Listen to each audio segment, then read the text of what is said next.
Votre présence ce soir. Donc, je suis Madame Ganet, je suis psychologue de l'éducation nationale et j'interviens plutôt dans le champ du conseil d'orientation scolaire et professionnelle. Je travaille au centre d'information et d'orientation qui se situe à Bagnols-sur-Cèze et toute l'équipe des psychologues du CIO va dans plusieurs établissements scolaires pour rencontrer les élèves et travailler avec eux leurs projets d'orientation scolaire, leurs projets d'études, leurs projets professionnels. Donc j'interviens sur plusieurs établissements, le lycée Jean Villard, le centre d'information et le collège Claude Diagnoret à Rochefort-du-Gard. Donc je ne suis pas toute la semaine au lycée. Je suis là le mardi, toute la journée, et le vendredi, soit toute la journée, soit l'après-midi. Et pour me rencontrer, il faut que vos enfants se rendent en vie scolaire, où mon cahier de rendez-vous est à leur disposition tous les jours. C'est moi qui inscris la date à laquelle je vais venir, et les élèves s'inscrivent sur la demi-heure d'entretien qui leur convient. Vous pouvez tout à fait venir assister au rendez-vous, il n'y a aucun souci avec ça. Vous pouvez aussi venir me rencontrer au CIO, donc au Centre d'information et d'orientation de Bagnols-sur-Cèze, tous les mercredis sur rendez-vous, et il faut téléphoner directement là-bas pour avoir un rendez-vous. Les rendez-vous sur le CIO sont aussi plus longs en termes de temps, ils durent 1 heure au CIO que ceux du lycée. Voilà. N'hésitez pas à solliciter les créneaux du CIO puisque c'est plus rapide d'avoir un rendez-vous là-bas qu'ici. Et le CIO est ouvert toute l'année, y compris pendant les vacances scolaires. Donc n'hésitez pas à solliciter cette solution. Donc la séance qu'on vous propose ce soir est une présentation de la plateforme Parcoursup et de son fonctionnement. Le diaporama que vous allez voir a été présenté à vos enfants au mois de décembre. Donc ils ont eu exactement la même information que vous. Et donc vous pourrez retrouver toutes les informations puisque la séance ce soir sera filmée. Donc c'est moi qui vais parler principalement, mais n'hésitez pas à me couper ou à me poser des questions. Donc Parcoursup, c'est une plateforme nationale qui a été mise en place pour simplifier les démarches en regroupant sur un seul site la majorité, il y a plus de 15 000 formations sur Parcoursup, donc la majorité des formations du supérieur, et faire le lien avec les terminales, les élèves des terminales qui deviendront des futurs étudiants. Donc vous retrouverez sur Parcoursup la majorité des formations, c'est-à-dire toutes les formations du domaine public, du ministère de l'Éducation nationale type BTS ou ministère de l'Enseignement supérieur et de la Recherche. Une grande partie aussi des formations privées sous contrat, c'est-à-dire qui sont privées mais sous contrat avec le ministère et sur lesquelles le ministère a un regard au niveau de la qualité du diplôme mais aussi des tarifs pratiqués. Ce que vous ne trouverez pas dans Parcoursup, c'est plutôt les formations d'écoles, ce qu'on appelle privées hors contrat, c'est-à-dire qui n'ont aucun contrat avec aucun ministère. Et là, ce sont souvent des recrutements qui se font en dehors de la plateforme. Donc à partir du site Parcoursup, vous allez pouvoir rechercher les formations qui vous intéressent, on va le voir tout à l'heure. Se renseigner sur les établissements. Lorsqu'on cherche une formation, on accède à un petit dossier dans lequel il y a tout un tas d'éléments qui va nous permettre de choisir ou pas cette formation. Émettre des vœux sans les classer, aucune hiérarchisation des vœux, puis consulter les propositions d'admission et connaître les modalités d'inscription administrative. Donc, l'idée, c'est d'avoir une démarche unique pour se porter candidat. 4 grandes étapes, l'inscription, la saisie des vœux, puis la constitution des dossiers électroniques uniquement, sauf dans le cas où une école vous demanderait un chèque, par exemple pour une inscription à un concours. Dans ce cas-là, c'est le seul document papier qui existe, mais sinon, ce ne sont que des dossiers électroniques. Et la confirmation des vœux, on va le voir tout à l'heure, la phase d'admission et les réponses que vous allez donner, puis l'inscription administrative dans l'établissement, et ça se déroule plutôt au mois de juillet. Donc dans Parcoursup, lorsque l'on va rechercher une formation, alors déjà, je vais vous montrer un petit peu à quoi ça ressemble.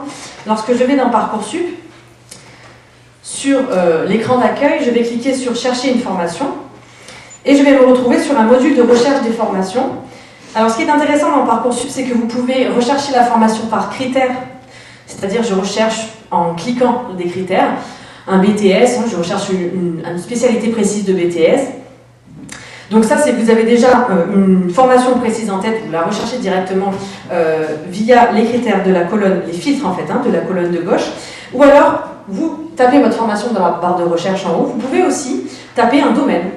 Un domaine, par exemple, eh bien j'aimerais bien voir toutes les formations qui existent en commerce. Vous mettez commerce, et là, il va vous mettre toutes les formations qui sont en commerce, tout type de diplômes confondus. Voilà. Donc ça vous permet aussi de vous donner des idées. Et ensuite, en fonction de vos critères, vous allez cibler sur la localisation qui vous intéresse et vous allez comme ça repérer les formations qui sont en lien avec vos critères de localisation. Lorsque je souhaite me renseigner sur une formation, on va prendre l'exemple par exemple de la classe préparatoire ici, je vais cliquer sur « Voir la fiche ». Dans « Voir la fiche », c'est un petit dossier où vous allez trouver normalement toutes les informations dont vous avez besoin. Vous avez tout d'abord les chiffres clés. Les chiffres clés, donc là vous avez le nombre de vœux formulés l'année précédente, mais surtout ce qui va nous intéresser c'est le nombre de places. Par exemple, on voit qu'il y a 24 places, 171 vœux formulés l'année précédente. On a aussi le nombre de candidats qui ont été reçus, par exemple aux entretiens. Vous avez les dates des journées portes ouvertes. Alors des journées portes ouvertes, la plupart virtuelles cette année, ou des journées d'immersion si des immersions sont proposées, donc vous l'avez dans cet encart-là. Vous cherchez avec une personne avec qui échanger. Là, vous avez les contacts des responsables pédagogiques de formation. Donc là, vous avez un mail qui vous permet de poser des questions si vraiment la question est un petit peu particulière, si vous n'avez pas trouvé la réponse ni en téléphonant, ni sur le site. Vous pouvez contacter ce mail-là, mais vraiment, j'allais dire, entre guillemets, en cas d'urgence, puisqu'ils vont être vite débordés si tout le monde pose des questions sur la formation. Vous avez un contact de référent handicap, si vous êtes dans cette situation. Et là, il n'y en a pas, mais on a aussi parfois des contacts d'étudiants ambassadeurs qui se sont portés volontaires pour répondre aux questions des élèves de terminale. Ensuite, vous avez donc quelques éléments sur la formation. Vous avez les frais. Donc là, ça ne va pas être très onéreux parce qu'on est dans du public, donc aucun frais. Mais quand c'est du privé, vous avez les frais correspondant à la formation, les régimes d'hébergement proposés, l'internat ou pas, par exemple. Les connaissances et compétences attendues, ce sont en fait les critères sur lesquels les élèves, les terminales, vont être évalués. C'est-à-dire quel regard ils vont porter sur le dossier et en s'appuyant sur quels critères. L'encart Bac 2021, l'idée c'est de donner une information aux élèves de terminale sur les spécialités qui seraient requises ou conseillées pour la candidature. Voilà, donc certains imposent certaines spécialités en disant pour candidater il faudra avoir suivi l'enseignement de spécialité, je ne sais pas, mathématiques par exemple. D'autres sont un peu plus vagues, j'ai vu parfois noter nous étudions tout type de profil avec diverses spécialités. Voilà, ça existe aussi. En tout cas, vous avez un élément sur ça. Critères généraux d'examen des vœux paraître, au niveau des notes notamment, quelles sont les notes qui sont regardées plus spécifiquement. Et ce que je n'ai pas moi, puisque je ne suis pas une élève de terminale, mais ce que vous aurez vous, une fois que vous arrivez tout en bas, c'est ajouter à mes vœux. Voilà, juste ici. Et c'est comme ça que l'on va ajouter un vœu dans son Parcoursup. Voilà, ça c'était un petit peu pour vous montrer le fonctionnement de la plateforme. Qu'est-ce qu'on a aussi comme information intéressante? Le taux d'accès, c'est-à-dire le pourcentage de chance d'intégrer la formation. Et aussi, vous avez la répartition en termes de type de bac. Donc là c'est particulier, c'est une classe préparatoire qui est réservée aux élèves notamment de STMG, c'est pour ça que vous avez 100% de bachelier technologique. Et vous le voyez, pour d'autres formations, on voit un petit peu la répartition entre les différentes origines de baccalauréat des candidats. Les candidats reçus, évidemment. Voilà. Donc effectivement, vous avez tout ce dossier-là, le contenu des enseignements, les connaissances et aptitudes, les dates des journées portes ouvertes, le nombre de places, le taux d'accès, tout cela, vous l'avez pour toutes les formations. Le site a été mis à jour le 20 décembre. Au niveau des dates importantes, donc le 21 décembre, le site a ouvert, c'est la raison pour laquelle on a fait les séances avec vos enfants au mois de décembre. Et on leur a conseillé d'aller sur le site pendant les vacances de Noël pour se familiariser à son fonctionnement. Comme j'ai fait là, rechercher une formation, commencer un petit peu à ouvrir les petits dossiers, voir qu'est-ce qu'on trouve comme information dans Parcoursup. Donc on les a fortement incités à utiliser le site. Donc là, on est au mois de janvier. À partir du 20 janvier, donc dans 2 jours, vous allez pouvoir vous inscrire sur le site avec une adresse mail valide. Quand je dis valide, c'est que vous l'utilisez régulièrement. Et l'identifiant national élève que vous retrouverez sur les relevés de résultats du baccalauréat de première. Et si vraiment vous n'arrivez pas à le retrouver, vous passez un petit coup de fil au secrétariat et on vous le retrouvera très rapidement. Du 20 janvier au 11 mars, vous allez saisir des vœux. Donc saisir des vœux, dans cette période-là, c'est ajouter ou enlever un vœu. Entre le 20 janvier et le 11 mars, on fait ce qu'on veut, on enlève. Si on a mis un vœu et qu'on ne souhaite plus y candidater, on peut le supprimer, puis le remettre, on fait ce qu'on a envie. Qu'on fasse les vœux le 20 janvier ou le 11 mars ne change rien du tout. du tout, du tout. Hein. Ça, c'est souvent une question qu'ont les élèves. Après, je vous déconseille de les faire vers le 11 mars, puisque la plateforme sature un peu, puisque beaucoup d'élèves vont sur la plateforme dans les derniers jours en se disant vite, vite, il faut que je termine mes vœux. Ensuite, du 20 janvier, mais cette fois-ci jusqu'au 8 avril, vous allez constituer vos dossiers de candidature. Donc le 11 mars, je ne peux plus ajouter ni enlever de vœux, mais je peux encore alimenter mes dossiers de candidature. Donc remplir mes lettres de motivation, on le verra tout à l'heure. Et je dois aussi confirmer les vœux jusqu'au 8 avril. Alors confirmer un vœu, c'est dire ce vœu-là, je ne veux plus le modifier. Je sais que je m'engage à candidater, il restera dans ma liste. Et au niveau de mon dossier, des éléments de mon dossier, c'est bon, je ne veux plus apporter de modifications. C'est un peu, imaginez que vous mettez tous vos éléments de candidature dans une enveloppe et que vous fermez l'enveloppe. Voilà, confirmer, c'est fermer l'enveloppe. Il faut absolument confirmer le vœu pour que Parcoursup envoie votre dossier à l'établissement demandé. Voilà. Par contre, donc vous avez jusqu'au 8 avril pour le faire, mais vous pouvez confirmer à n'importe quel moment. Hein. Si vous faites un vœu le 3 février, que vous faites votre dossier et que vous considérez que vous ne voulez plus toucher à ce vœu-là, vous pouvez le confirmer au 3 février. Mais par contre, il ne bougera plus. Vous ne pourrez plus le supprimer, même si on est encore dans la période entre le 20 janvier et le 11 mars. Hein, donc ça, c'est important. Voilà. Ensuite, donc le 8 avril, tout le monde a terminé ses dossiers. Parcoursup envoie les dossiers aux établissements d'enseignement supérieur. Ils font leur sélection entre le mois d'avril et le mois de mai. Alors là, c'est important ce moment-là et je voulais attirer votre attention sur le rôle de la plateforme Parcoursup, parce qu'on entend souvent dire, notamment dans les médias, quand Parcoursup se termine là au mois d'août-septembre, on a régulièrement des reportages où on entend dire mais Parcoursup, il m'a supprimé des vœux, Parcoursup ne m'a rien donné, Parcoursup ci, Parcoursup ça, oui, très bien. Parcoursup, ça n'est qu'une plateforme, Parcoursup ne sélectionne aucun élève. Il ne procède nullement à un tri des élèves. Jamais. Il envoie vos dossiers, il vous montre les réponses dans les différentes candidatures que vous avez réalisées, et puis c'est vrai que c'est par la plateforme que vous allez répondre oui ou non. Mais il n'opère aucune sélection. J'ai toujours le souvenir d'un reportage qui était passé où il y avait un élève qui disait eh ben voilà, moi j'ai candidaté sur Parcoursup, j'ai 18,5 de moyenne et je n'ai rien eu. Donc c'est vrai que vu comme ça, on se dit mais scandale, Parcoursup ça sert à rien, il n'a rien eu. Oui, mais on ne sait pas quels sont les vœux de cet élève. Si cet élève il a candidaté à une seule classe préparatoire super prestigieuse qui recrutait à 19,5 de moyenne, ben oui, c'est sûr qu'il n'a rien eu. Mais ce n'est pas du fait de la plateforme. Donc il faut faire attention, ce n'est pas la plateforme qui vous sélectionne, pas du tout. Donc entre le mois d'avril et de mai, les établissements font leur sélection, et à partir du 27 mai, vous avez vos propositions d'admission, et vous allez devoir répondre à ces propositions d'admission. Tous les établissements d'enseignement supérieur qui passent par la plateforme sont obligés de respecter son calendrier. Donc au 27 mai, vous aurez les réponses de tous vos établissements. Il n'y a pas d'établissement qui dit « moi j'attends avant de répondre ». Ce n'est pas possible. Donc vous devez répondre, on le verra tout à l'heure, il y a des délais de réponse à respecter.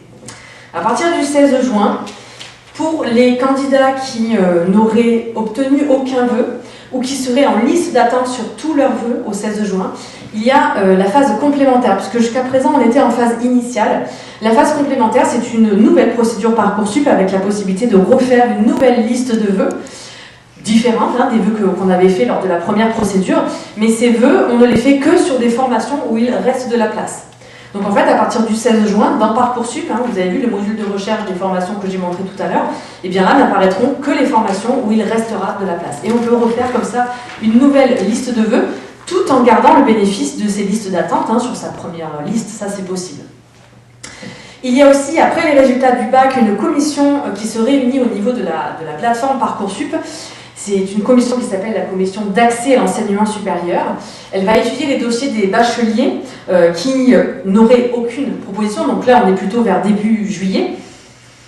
Et elle va essayer de vous trouver une solution. C'est-à-dire, elle va essayer de vous faire une proposition dans une formation où il reste de la place et qui correspond à votre projet ou à vos envies.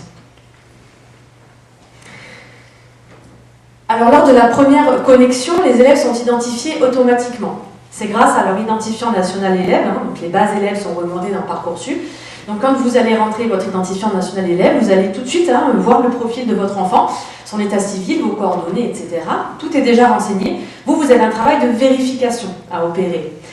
Si vous constatez des erreurs dans les informations liées au profil, donc nom, prénom, date de naissance, adresse, des choses qui ne conviendraient pas, vous pouvez vous-même modifier dans Parcoursup, mais vous ne pouvez le faire que lors de la première connexion. Donc la première connexion, elle est importante, faites-le à un moment où vous êtes au calme, vous avez un peu de temps devant vous, voilà, c'est un moment important. Si vous constatez des erreurs dans les informations liées à la scolarité, cette fois-ci, vous n'avez pas la main, vous ne pouvez pas modifier directement. Par contre, il vous faudra vous rapprocher du secrétariat élève et particulièrement de M. Blanco, qui va, donc proviseur adjoint, qui va suivre pas mal les dossiers Parcoursup et il fera les modifications nécessaires. Suite à l'identification, vous allez donc obtenir un numéro de dossier Parcoursup. Ce numéro, il faudra le noter, le prendre en photo, voilà, il est super important, c'est un numéro un petit peu long en plus. C'est un numéro qui va suivre votre enfant du début à la fin de la procédure Parcoursup, et même si votre enfant souhaitait reprendre la procédure Parcoursup l'année prochaine ou dans 2 ans, ça serait encore le même numéro de dossier. Donc il faut le garder précieusement. Après, si vraiment le père... bon, on trouve toujours des solutions, mais l'idée c'est quand même de le conserver de manière fiable. Et vous allez vous créer un mot de passe. Une fois que tout ça est fait, vous accédez à une rubrique qui s'appelle « Éléments liés à ma scolarité ». Cette rubrique est portée à la connaissance des établissements d'enseignement supérieur auxquels vous allez candidater. Dans cette rubrique, vous avez la possibilité de saisir des informations non scolaires que vous souhaiteriez porter à leur connaissance. C'est plutôt pour expliquer des parcours qui seraient un peu atypiques au niveau scolaire et qui se justifient par des problèmes de santé, par exemple des problèmes personnels ou familiaux, qui ont affecté la scolarité et vous voulez porter cette connaissance aux établissements d'enseignement supérieur. Donc vous pouvez le faire. Dans cette rubrique-là, vous n'êtes pas du tout obligé. Si vous n'avez rien à écrire, vous n'avez rien à écrire. Mais si vous souhaitez, vous pouvez l'indiquer ici. Au niveau du dossier de candidature, donc là on parle du dossier de candidature pour toutes les formations. Toutes les formations recevront ces éléments-là. Les bulletins scolaires, donc des classes de première et de terminale, les notes des épreuves communes, donc de contrôle continu, les épreuves de spécialité, le dossier fait mention du choix de spécialité de votre enfant en première et en terminale, donc ça c'est vrai que c'est une nouveauté par rapport aux années précédentes, la fiche à venir, qui est une fiche qui est remplie en conseil de classe, lors du conseil de classe du 2e trimestre de terminale. Les équipes émettent des avis, les équipes pédagogiques émettent des avis sur les vœux de l'élève dans Parcoursup. Donc vous ne voyez pas la fiche à venir, vous n'avez pas accès aux éléments du conseil de classe, donnés par le conseil de classe. Vous y accédez, je crois, en fin de procédure, au moment notamment des résultats, vous pouvez voir cette fiche à venir. Mais sinon, vous ne la voyez pas, c'est le lycée qui va renseigner directement dans Parcoursup. Le projet de formation motivée, qui est l'élément, un des éléments les plus importants du dossier de candidature, c'est celui surtout qui va prendre le plus de temps à vos enfants. Donc le projet de formation motivée, c'est un écrit de motivation. Je n'utilise pas le mot écrit par hasard, ce n'est pas une lettre de motivation. Donc on ne le présente pas comme une lettre, on ne met pas adresse, objet, non. On démarre directement dans le dur, actuellement en terminale générale. Voilà. Pourquoi on démarre directement? Puisque donc c'est contingenté en termes de caractères et de lignes, donc 1500 caractères, ça fait 25 lignes, ça va très très vite. Ça va très vite. Pour le faire parfois avec certains élèves, quand ils viennent me montrer un peu leur production, 25 lignes, on est vite arrivé au bout, on aimerait dire beaucoup de choses pour se démarquer des autres, mais on est très limité, donc ils ne vont pas le faire du premier coup, ils vont le faire, ils vont le refaire, enlever un mot pour un autre, donc voilà. Donc c'est un vrai travail, et puis c'est difficile d'écrire pourquoi on est motivé pour quelque chose. Même nous, en tant qu'adultes, dire pourquoi on est motivé à faire ceci ou cela, voilà, ça se travaille, il faut écrire un projet de formation pour chaque vœu, en plus de ça, personnalisé pour chaque formation. Ils seront accompagnés, vos enfants, sur la rédaction de ces projets de formation motivée, vous à la maison évidemment, mais aussi nous, les professeurs, moi, les CPE, voilà, tout le monde est OK pour lire les productions de vos enfants. Et les professeurs de français et de philosophie ont rédigé, jusqu'à l'année dernière en tout cas ils l'avaient rédigé, mais je pense qu'on peut encore l'utiliser sans problème. Ils avaient rédigé un petit guide de 4 pages pour les aider à la rédaction de ce projet de formation motivée. Il était super, il est sur le site du lycée, le petit guide. Voilà.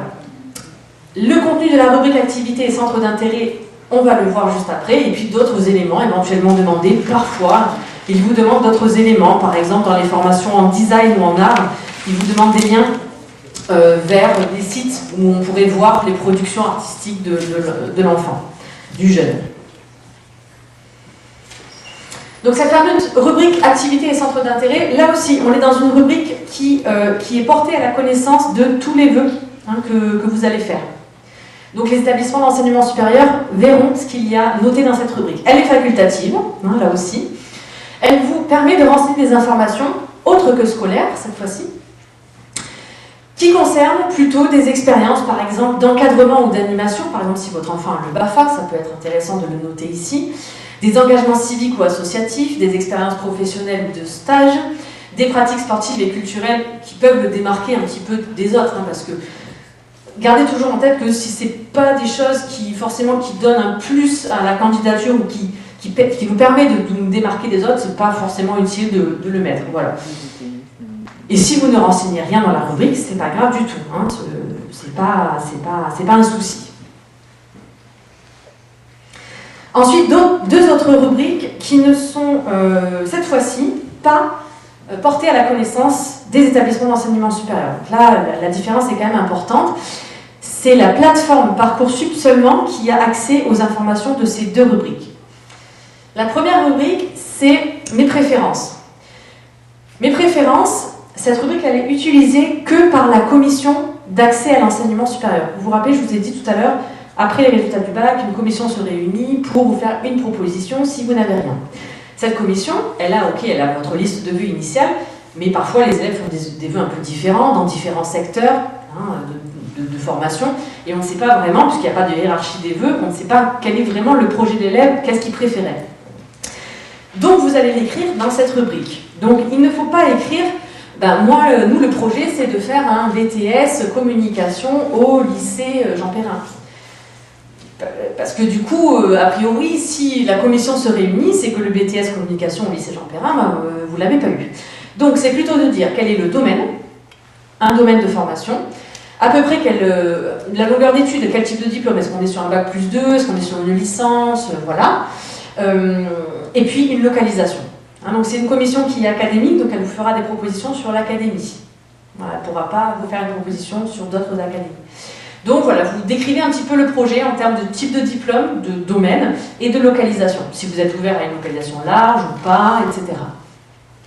Et la deuxième rubrique, c'est autres projets. Ça concerne ceux d'entre vous qui peut-être feraient des candidatures en dehors de la plateforme Parcoursup, notamment des écoles par exemple privées. Et parfois, ces écoles privées donnent déjà les réponses au mois de mars ou d'avril. On demande quand même aux élèves ici de s'inscrire sur Parcoursup, voire de faire des vœux. Et donc, si cet élève, dans la plateforme Parcoursup, il n'a rien obtenu, mais parce qu'en fait, à côté, il a déjà quelque chose, voire presque, il est déjà inscrit, c'est sûr que la commission, elle ne va pas se réunir pour trouver une solution à un élève qui, en fait, est déjà inscrit en dehors de la plateforme. Donc, c'est pour ça que si vous êtes dans ce cas de figure, vous pouvez le préciser dans la rubrique « Autres projets ». Vous n'êtes pas obligé, évidemment. Voilà, donc là, vous avez tous les vœux possibles sur la plateforme. Donc, un vœu minimum, 10 vœux maximum non hiérarchisés. Vous avez tous les types de diplômes. Donc, vous voyez que vous retrouvez un maximum de formation du supérieur, toutes les licences, toutes les premières années de médecine, les classes préparatoires et les classes universitaires préparatoires, les BTS, les BUT, qui sont les nouveaux DUT. Les diplômes universitaires de technologie deviennent des bachelors universitaires de technologie. Ils vont durer 3 ans au lieu de 2. Les diplômes de compta-gestion, les écoles d'ingénieurs post-bac, parce que vous savez que dans les écoles d'ingénieurs, il y a 2 types d'écoles, celles qui recrutent après le bac pour 5 ans d'études et celles qui recrutent après un bac plus 2. Évidemment, n'apparaissent pas dans Parcoursup celles qui recrutent après un bac plus 2. Les écoles d'architecture, une grande partie des écoles de commerce, les écoles nationales d'art, les diplômes nationaux des métiers d'art et du design, qui ont remplacé depuis quelques années les BTS du domaine des arts. Les cursus de master en ingénierie, qui sont des diplômes, des formations en 5 ans sur l'université, en ingénierie, donc qui sont un petit peu dans le même état d'esprit, la même pédagogie que les écoles d'ingénieurs. Les brevets professionnels du sport, donc les diplômes courts du ministère du sport.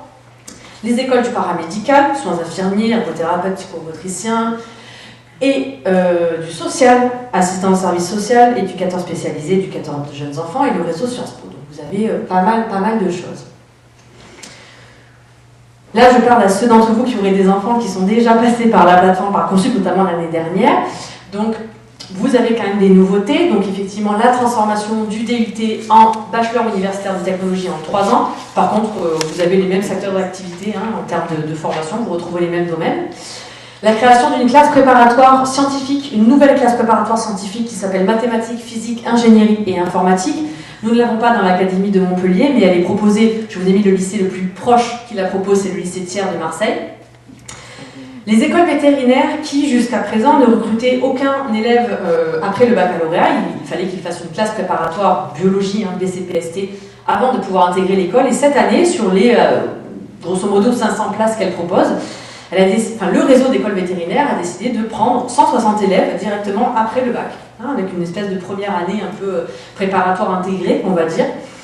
Donc ça, c'est une grande nouveauté. La fusion des voies des classes préparatoires plutôt économiques. Donc avant, nous avions la voie économique et commerciale option scientifique et la voie économique et commerciale option économique, qui correspondait au bachelier S et au bachelier ES. Mais du coup, comme là, on n'a plus qu'un bac général, elle va s'appeler la classe économique et commerciale option générale. Et le réseau Sciences Po Paris qui entre intégralement dans la plateforme Parcoursup, puisque jusqu'à maintenant, il avait un pied dehors, un pied dedans. Il y avait une partie de la sélection qui se faisait dans la plateforme et l'autre partie en dehors. C'était un peu compliqué à comprendre, notamment pour les élèves. Donc là, tout est rentré dans la plateforme.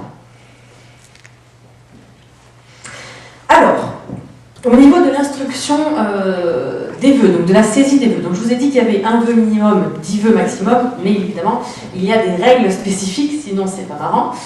Au niveau des vœux en BTS, BUT, classe préparatoire aux grandes écoles, diplôme de comptabilité gestion et diplôme national des métiers d'art et du design, ces vœux vont être regroupés dans la plateforme par spécialité.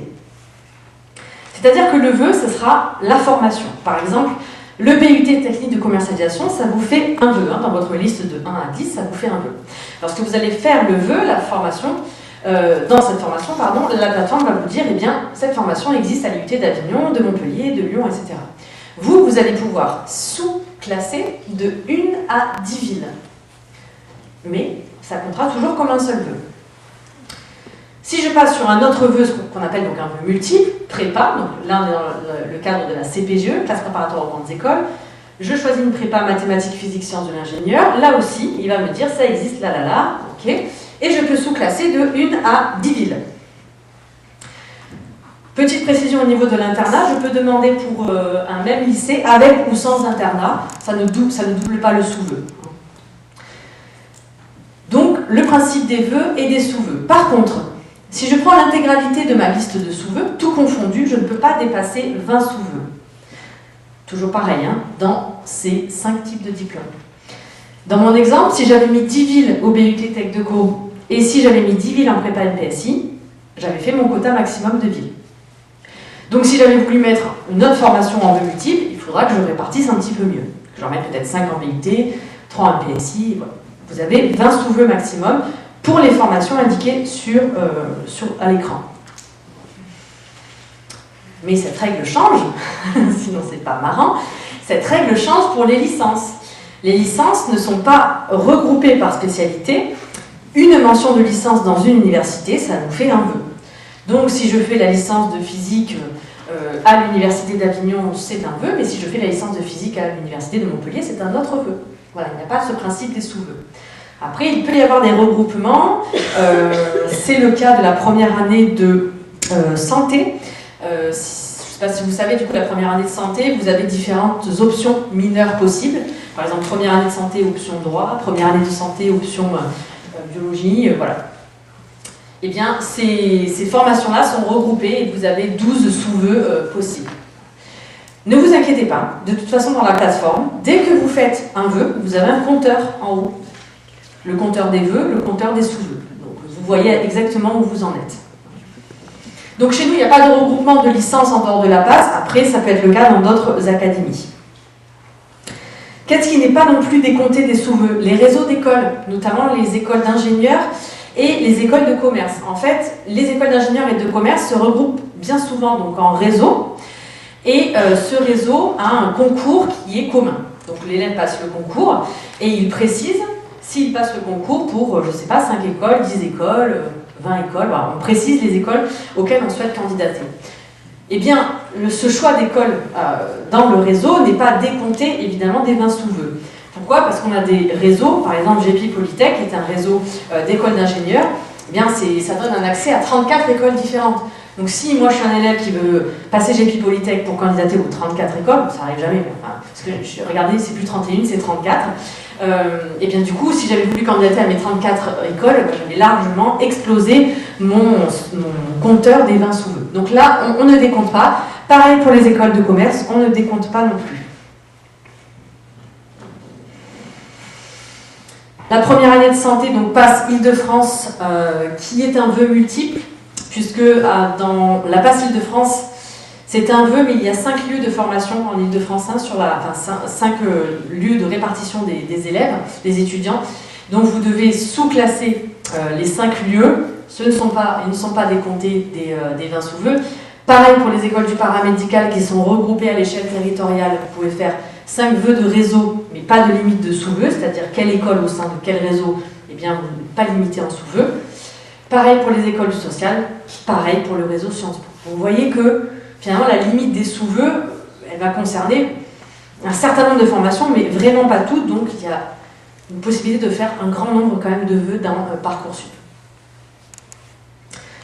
Une petite information aussi importante, les formations qui peuvent se faire par alternance. Alors c'est très souvent le cas en BTS et en BUT.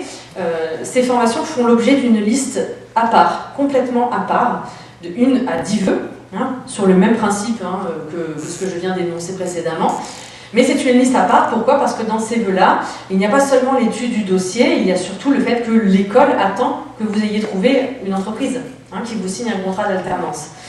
Donc, vous pouvez avoir une réponse favorable sur l'alternance, c'est-à-dire que l'école vous dit oui, on vous prend, mais on attend que vous signiez le patron. Et puis, vous pouvez aussi avoir des réponses favorables dans les formations en statut scolaire. Tant que vous n'avez pas trouvé d'entreprise, vous acceptez toujours une place en statut scolaire. Ça vous fait quand même une issue de secours. Voilà. Donc, pour ceux qui partiraient un peu sur ce modèle-là, il faudrait commencer à rechercher une entreprise à partir du mois de février. Alors avec le contexte sanitaire, c'est un peu compliqué, mais la période de recherche des entreprises, c'est souvent février, juillet, même si pas mal de contrats se trouvent en fait à la rentrée. Mais il faut démarrer la recherche à ce moment-là. Si vous avez trouvé l'entreprise d'ici au 27 mai, c'est-à-dire au moment des réponses de Parcoursup, vous allez contacter directement votre école en disant voilà, j'ai trouvé l'entreprise. Donc vous allez signer le contrat et au moment des réponses dans Parcoursup au 27 mai, il y aura marqué oui, accepté définitivement. Si au 27 mai vous n'avez pas trouvé d'entreprise, il y aura marqué accepté sous réserve de contrat. Voilà. Donc ça, c'est une petite information quand même importante. Sur la page d'accueil de la plateforme Parcoursup, il y a aussi des liens vers des sites qui recensent des offres d'alternance aussi. Ok. Alors au niveau des modalités de réponse, c'est-à-dire au 27 mai, quand vous allez avoir donc des réponses, toutes les réponses, vous avez plusieurs types de réponses possibles. Pour une formation qui est sélective sur dossier. Quand je dis sélective sur dossier, c'est-à-dire que ce sont des formations qui ont le droit, entre guillemets, de ne pas sélectionner un dossier. C'est-à-dire de dire, moi, ce dossier, pour ma formation en tout cas, il n'est pas assez bon, il ne convient pas, il n'est pas en lien peut-être avec ce que je fais. En tout cas, il peut mettre un dossier, entre guillemets, à la poubelle, c'est-à-dire le supprimer. Dans ce cas-là, c'est la modalité de réponse non. Voilà. Oui, c'est on vous sélectionne et en attente d'une place, et on a classé votre dossier, parmi les dossiers qui peuvent accéder à la formation, mais on n'a pas classé assez haut pour l'instant pour vous faire tout de suite une proposition d'admission. Donc vous êtes en attente. Si vous avez un non, vous pouvez demander le motif du refus, évidemment. Pour une formation qui est non sélective, donc les seules formations qui ne sont pas sélectives dans Parcoursup, ce sont les licences. Alors quand je dis ça, parfois les parents sont étonnés parce qu'on a tous l'exemple de quelqu'un qui a candidaté en licence et puis il n'a pas été pris. Alors on dit, si, la licence, elle est sélective, tout le monde ne rentre pas dans la licence. Alors, en fait, l'université, à la différence d'un BTS ou d'un BUT ou d'une classe prépa, elle n'a pas le droit de jeter un dossier à la poubelle. Elle ne peut pas dire, cet élève, il a le bac, mais il n'a pas le droit d'aller à l'université. Ça, elle ne peut pas. Par contre, elle a un nombre de places quand même limité, même si les jauges sont quand même importantes en licence, mais il y a quand même un nombre de places limité. Donc, qu'est-ce qu'elle fait l'université ? elle va recevoir un certain nombre de dossiers. Donc pour une licence, par exemple, on va prendre un exemple, une licence information-communication, 150 places. Okay. Elle reçoit 400 dossiers. Elle va classer tous les dossiers avec des critères qui lui sont propres. Je ne dis pas que le dossier scolaire n'entre pas en compte. Donc elle va faire sur les résultats scolaires, sur les projets de formation motivés, sur la cohérence peut-être du profil avec la formation. En tout cas, elle va opérer un classement de ces dossiers, du premier jusqu'au dernier. Mais tout le monde sera classé. Donc les 400 élèves seront positionnés. Elle va ensuite donc proposer les 150 places aux 150 premiers candidats de la liste, classés sur critères, et elle mettra tous les autres en liste d'attente. Et dès qu'un candidat sur les 150 premières places se désiste, on fait remonter la liste d'attente. Alors évidemment que si la liste d'attente, il y a des milliers de personnes, c'est sûr qu'on a peu de chances d'être pris au final. Mais c'était pour vous dire que l'université, elle ne peut pas vous dire non. Donc il n'y a pas la modalité de réponse non. Il y a oui, on vous prend, ou en attente d'une place. À chaque fois que vous avez une réponse dans Parcoursup, c'est-à-dire une formation qui vous donne une réponse, alors j'ai dit que toutes les formations donnaient leur réponse, mais par exemple, si vous avez une liste d'attente qui remonte, vous étiez en attente et finalement vous êtes accepté, dès que vous avez une nouvelle réponse, vous êtes alerté sur le portable, via l'application, vous êtes alerté sur le mail que vous avez renseigné au départ. Vous avez aussi la possibilité en tant que parent de renseigner votre mail, et on est alerté par SMS. Vous pouvez aussi mettre votre numéro de téléphone, comme ça tout le monde a bien l'information. Petite précision, ça ne va pas concerner la majorité d'entre vous, mais ça peut exister. L'université peut vous faire une proposition d'admission, mais elle vous fait un ensemble de propositions, on va dire d'adaptation de votre cursus. Là, on est dans le cas où l'université, elle a reçu votre profil, elle a reçu votre dossier, et elle se dit, ça peut être un petit peu risqué, la réussite de l'élève, elle peut être un petit peu freinée par tel ou tel critère, donc on va aménager sa première année. Alors, il y a tout un tas de personnalisation possible. Ça peut être de la remise à niveau dans certaines matières, ça peut être des cursus progressifs, par exemple une première année en 2 ans, ça c'est possible, un renforcement de la méthode de travail universitaire, des bilans à mi-parcours avec des tuteurs. Bon, en tout cas, elle nous fait un ensemble de propositions. Vous êtes obligé de les accepter. Vous ne pouvez pas refuser. Pour vous inscrire, il faut accepter ces aménagements, mais c'est vraiment pour aider l'étudiant. Ce n'est pas du tout une sanction, c'est vraiment pour favoriser la réussite de l'étudiant.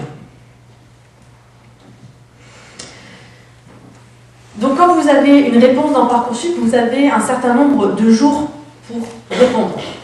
Je vous ai mis le calendrier qu'il y avait en tout cas l'année dernière. Lors de la première phase de réponse, on avait 5 jours pour répondre. Ne vous inquiétez pas, à chaque fois que vous avez une nouvelle réponse dans Parcoursup, il y a en face la date à laquelle vous devez répondre maximum.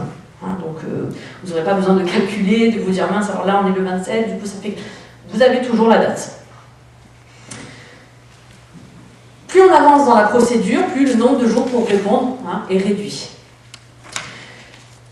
Dans Parcoursup, toute action est volontaire. C'est-à-dire qu'accepter un vœu, c'est une action volontaire. Rester candidat sur une liste d'attente, c'est une action volontaire.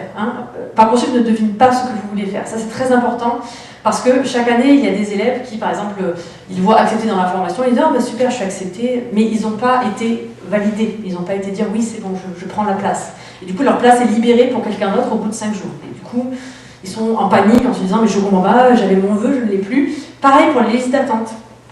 Un vœu qu'on a en liste d'attente, si on souhaite rester candidat, on doit le notifier, on doit cliquer sur « Je reste candidat ». Parce que lui, Parcoursup, il ne sait pas si vous voulez rester candidat ou si vous avez une proposition qui vous convient mieux. Voilà.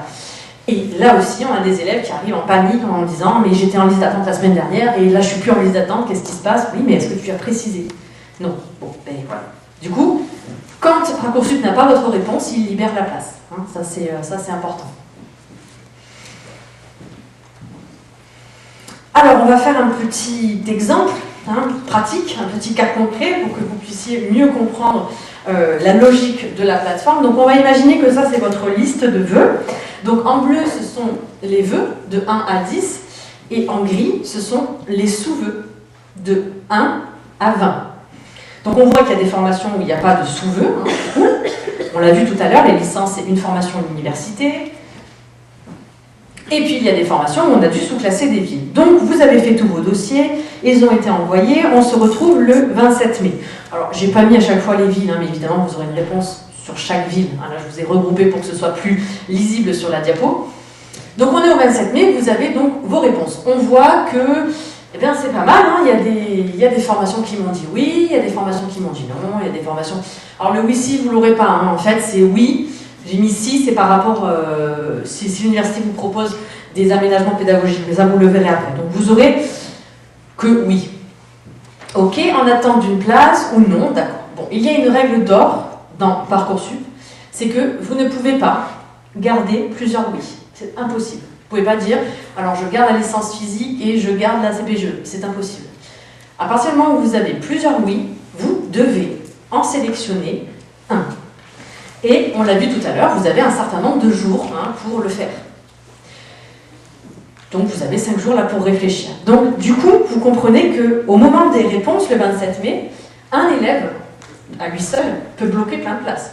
Parce que là, si c'est moi, là, cet élève, j'ai bloqué une place en CPGE, une place en BUT, une place en licence. Et tant que moi, je n'ai pas répondu, c'est-à-dire que j'en ai pas validé un et j'ai enlevé les autres, je bloque ces 3 places.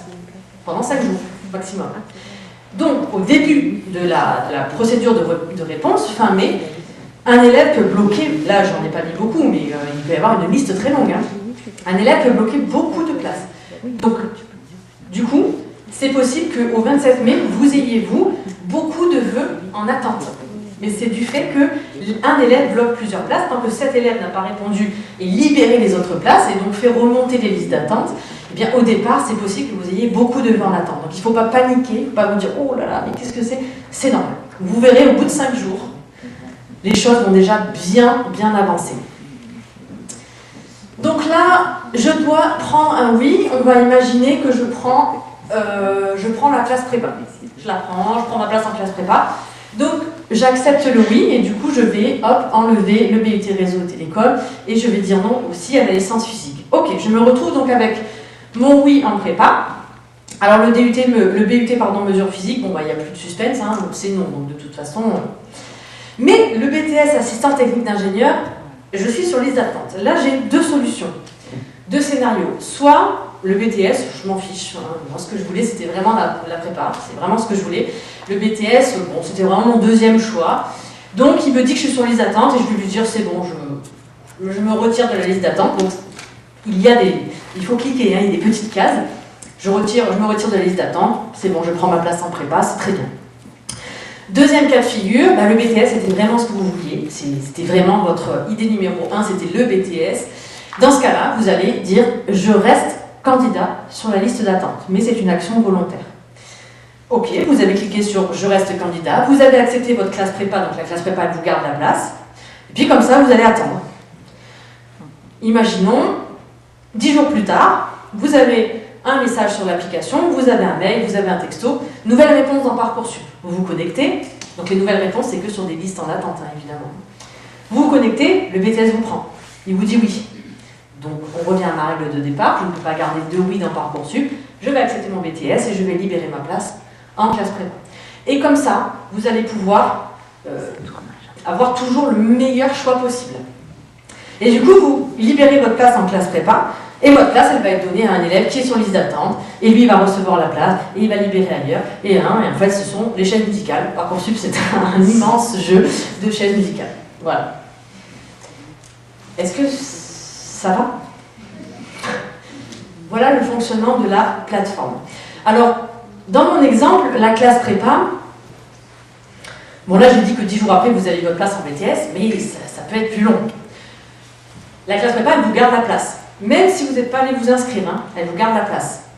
Il faut savoir quand même, là on est le 27 mai, mais il faut savoir que jusqu'à mi-juillet, grosso modo, hein, vos places sont conservées, mais mi-juillet, toutes les propositions qui auront été acceptées l'année dernière, c'était jusqu'au 17 juillet, il faudra aller s'inscrire, quand même. Voilà. Alors rassurez-vous, à mi-juillet, quasiment tout est fait. Hein. Voilà. De toute façon, il y a une interruption des propositions d'admission 1 mois pendant l'été, après ça reprend fin août, mais à mi-juillet, une très grosse partie des formations des candidatures sont faites et puis les places sont attribuées. En général, au 17 juillet, on a plus ou moins ce qu'on voulait, en tout cas le mieux de ce qu'on souhaitait. Pourquoi Parcoursup vous oblige à aller vous inscrire à un moment donné? Parce que si vous gardez votre place au chaud comme ça en disant j'attends que quelqu'un ait d'abord mis la place, vous pouvez attendre comme ça pendant longtemps, sauf que vous bloquez votre place et qu'il y en a d'autres qui attendent aussi. Voilà. Donc mi-juillet, vous allez quand même vous inscrire si vous avez accepté un guide depuis le début des réponses. Voilà. Est-ce que ça va sur le fonctionnement de la plateforme? C'était clair? Oui. Voilà, vous allez aussi vous lancer dans cette merveilleuse aventure de la vie étudiante, le Crous, qui va gérer vos demandes de bourse et de logement. Donc vous aurez des liens directement depuis la plateforme Parcoursup, bien que ce n'est pas la plateforme Parcoursup qui gère cette demande-là, attention, mais vous aurez des liens. Notamment la plateforme messervices.étudiants.gouv.fr, où vous avez de manière recensée toutes les plateformes et tous les liens des services étudiants. Les demandes de bourse et de logement se font entre la mi-janvier et la mi-mai 2021. Et c'est le Crous de Montpellier qui vous gère, que vous alliez étudier à Montpellier ou à Bordeaux, ou peu importe. C'est la ligne de terminale qui détermine le Crous d'affectation pour vos dossiers. Et au niveau des ressources, où trouver l'information, l'ONISEP évidemment, le site terminal2020-2021.fr où toutes les informations utiles sont recensées.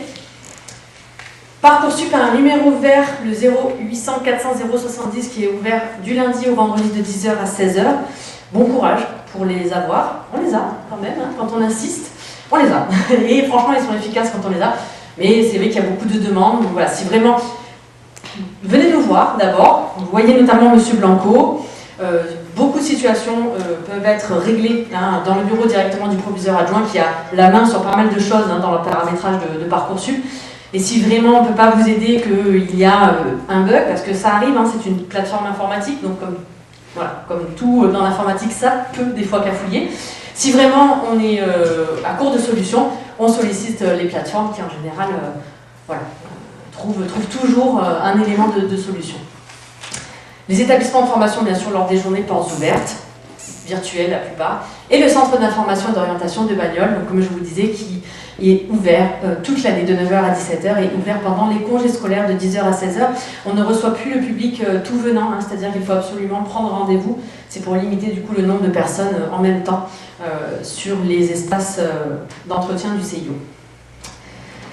Voilà, ça va? Ça va aller. Est-ce que vous avez des questions? Oui. Je vous pose une question pour médecine. Oui. Ça s'appelle PASS. PASS, oui. C'est l'académie de Montpellier. Oui. Moi, je parle de l'académie de Montpellier. Oui. Il y a deux enseignes, à Montpellier et Nîmes. Oui. Si on veut avoir une chance d'avoir Montpellier plus que Nîmes parce qu'on a de la famille qui habite à Montpellier, qui peut loger l'enfant. Oui. Est-ce qu'il y a une possibilité de le dire là dans Parcoursup? Parce que moi j'ai peur de mettre Nîmes et Montpellier, que ça soit Nîmes alors qu'on a un appartement à Montpellier, quoi. Alors vous pouvez le préciser dans votre projet de formation motivée. Après, ce qu'il y a, c'est que sur PASS, le nombre de candidatures est énorme. Ils ont à peu près 2400 places, ils reçoivent encore plus de dossiers. Vous pouvez le préciser à ce moment-là, ou alors vous pouvez aussi prendre le risque, entre guillemets, de ne pas du tout demander Nîmes. Il y a 2 lieux de formation quand même sur Montpellier. C'est pour ça que je me disais, est-ce que c'est bien de poser les deux, ou de prendre le risque et de poser... Après, c'est dans la balance. C'est se dire... Bon, après, il y a de la place, donc normalement, ça devrait aller. En plus, c'est votre passe académique, donc vous êtes prioritaire sur celle-ci.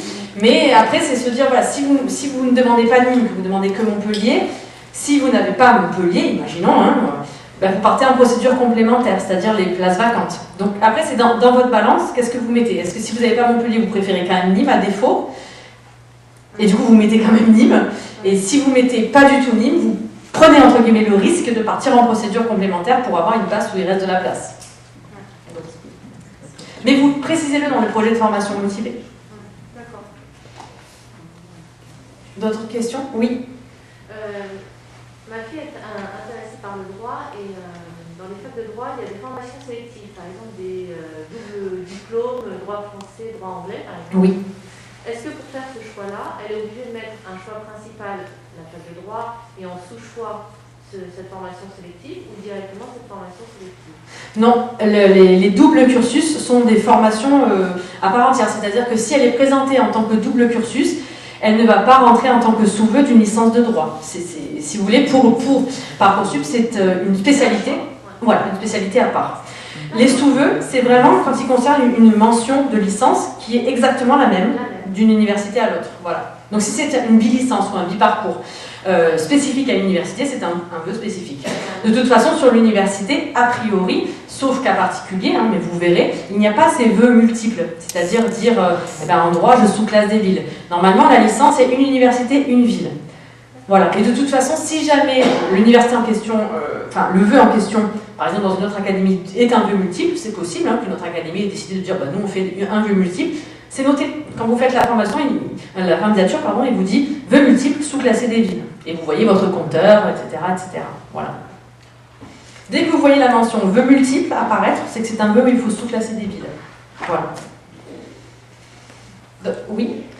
Est-ce qu'elle peut choisir par exemple un BPGEPS, une formation courte, oui. Et l'année suivante, par exemple, revenir avec son numéro Parcoursup et s'inscrire par exemple en licence STAPS?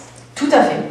Et reprendre le cursus Tout à fait. On a tout à fait la possibilité de repasser dans la plateforme Parcoursup. Il faut savoir qu'on approche des 30% de candidats dans Parcoursup qui ne sont pas néo-bacheliers, c'est-à-dire qui ont déjà eu le bac les années d'avant. Donc c'est énorme. Faire une formation courte ou quelque chose d'autre. Voilà, ça c'est possible. Par contre, il faut quand même savoir que pour les établissements d'enseignement supérieur, il y a quand même toujours une priorité donnée aux néo-bacheliers, donc aux bacheliers de l'année, quand même. Donc voilà, elle sera plus considérée comme néo-bachelière, donc elle a, on va dire, un élément en plus, différent dans son dossier, mais par contre c'est tout à fait possible. On revient dans Parcoursup et on recandidate, bien sûr. Et ou autre chose, on peut se tromper une année et se dire... et puis en plus, moi je travaille beaucoup avec les élèves, alors dire on ne se trompe pas en réalité. Ouais. Voilà, on vit une expérience et puis on apprend sur soi. Voilà. Mais oui, c'est tout à fait possible. Et même dans 2 ans ou dans 3 ans, on a des gens qui ont 25, 26 ans qui reprennent Parcoursup pour refaire une formation. Oui. Parcoursup, c'est toujours, si vous voulez reprendre une première année, peu importe le cursus d'études, la première année, c'est Parcoursup. Par contre, monter à l'intérieur d'un cursus, par exemple, se dire j'ai fait une licence à l'université et je veux faire un master en école de commerce, donc plus tard, c'est pas la plateforme. Tout ce qui est des années suivantes, c'est d'école à école. Tout ce qui est première année, c'est Parcoursup. Voilà. Ça va?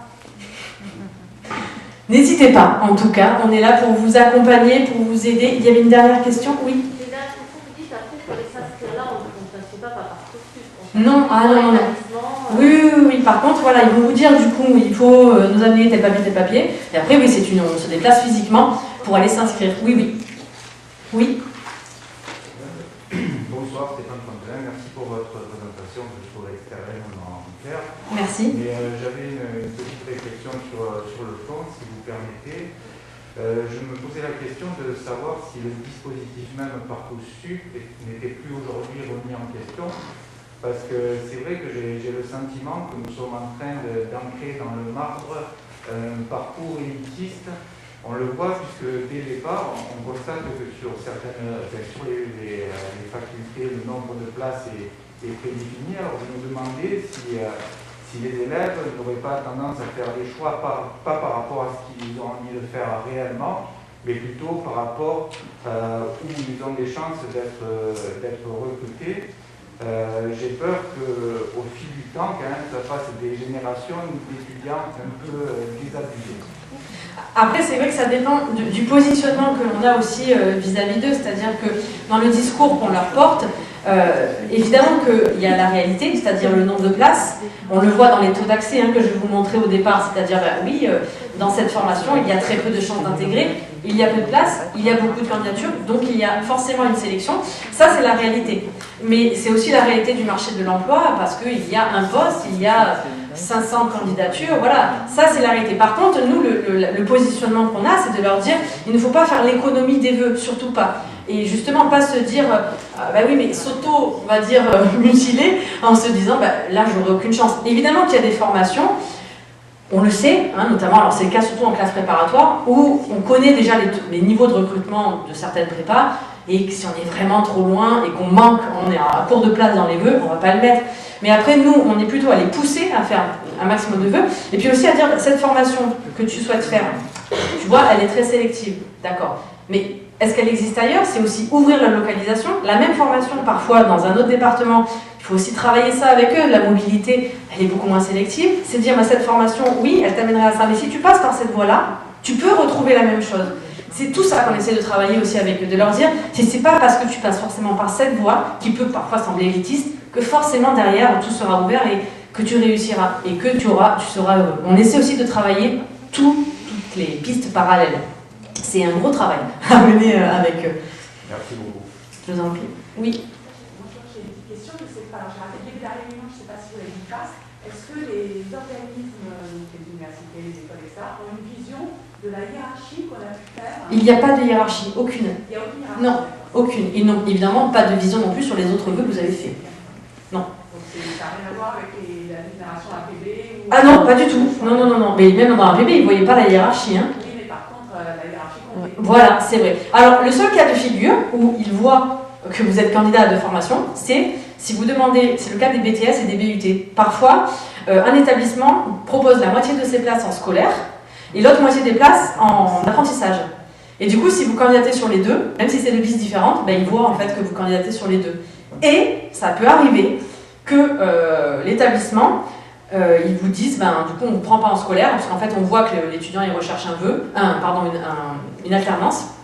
Et du coup, ben, ça est déjà arrivé que l'établissement se dise, oui, bon, il recherche un patron, je ne vais pas lui bloquer une place en scolaire, alors qu'en fait, dans 2 mois, il va me dire, j'ai trouvé un patron. Ça arrive, ça peut arriver. C'est le seul cas de figure où ils voient que vous avez fait 2 vœux. Voilà.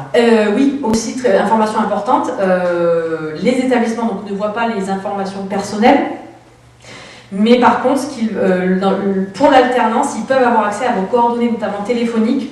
C'est le seul cas de figure parce qu'en fait, c'est le seul cas où ils peuvent vous appeler pour vous proposer une entreprise.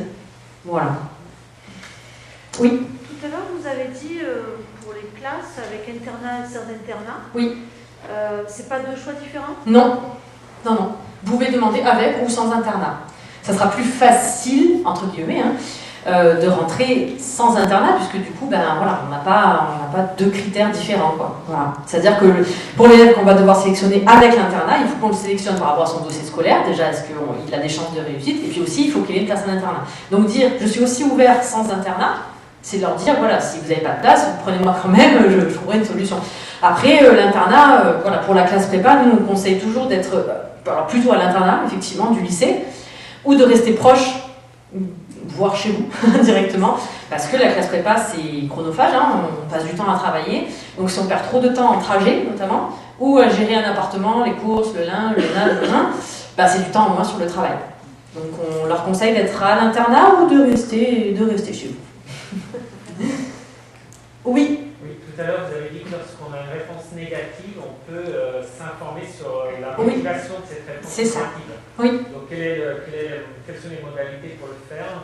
Et en fait, il y a directement un lien dans Parcoursup où vous pouvez demander, avec un contact, vous pouvez demander le motif du refus, ils sont obligés de vous répondre. D'accord. De toute façon, ça ne peut pas apporter autre chose qu'une seule réponse. Ils ne peuvent pas revenir sur leur décision. À moins qu'eux le décident, mais non, ça ne se passe pas comme ça. Et non, parce que si vous ont dit non, ça veut dire qu'ils ont dit oui à d'autres. Donc du coup, voilà. Bon, en tout cas, dites-moi. Comment ça se passe avec les écoles auxquelles on accède sur concours? Oui. Oui. Alors, dans Parcoursup, vous voulez dire? Alors en fait, au moment où vous allez vous inscrire, vous vous inscrivez en fait au concours, en fait, ça vaut inscription au concours.